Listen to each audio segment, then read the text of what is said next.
Coffee শপে মেয়েটার সাথে মাহিমকে দেখে আমি একটু অবাক হলাম না।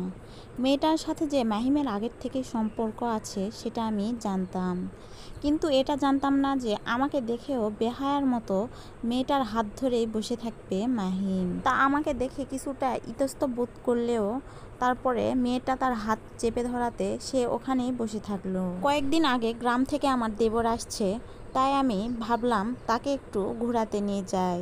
সে বায়না করে বসলো, ভাবি আমাকে কফি শপে নিয়ে গিয়ে এখানকার বেস্ট কফি খাওয়াতে হবে। তাই তার আবদারটা আর ফেলতে পারলাম না। কফি শপে গিয়েই একটু বসতেই অপর প্রান্তে দেখতে পারলাম মাহিমের এই কাণ্ড। আমি তো ভেতর থেকে ভেঙেই পড়তেছি, তারপরেও নিজেকে শক্ত করে ধরে রাখলাম। আমি ওখান থেকে উঠে চলে আসলাম না। আমার দেবর তো ভাইয়াকে দেখেই চিনতে পেরেছে, তাই ডাকতে চাইলো, কিন্তু আমি নিষেধ করাতে সে আর কিছু বলল না। আমি ওখানে কফি আর কিছুটা স্ন্যাক্স অর্ডার করলাম।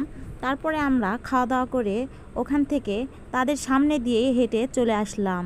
শুধু এইটুকু দেখলাম মাহিম কিছু বলে কিনা, কিন্তু তার মুখ দিয়ে একটা কথাও বেরোলো না।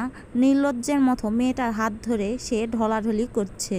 রাস্তায় আর কোথাও দেরি না করে চলে আসলাম সোজা বাসায় এসে বাচ্চাকে ফ্রেশ করে দিয়ে দেবর আর বাচ্চাকে দুজনকে বসিয়ে দিলাম টিভি ঘরে, আর আমি রুমে এসে কান্নায় ভেঙে পড়লাম।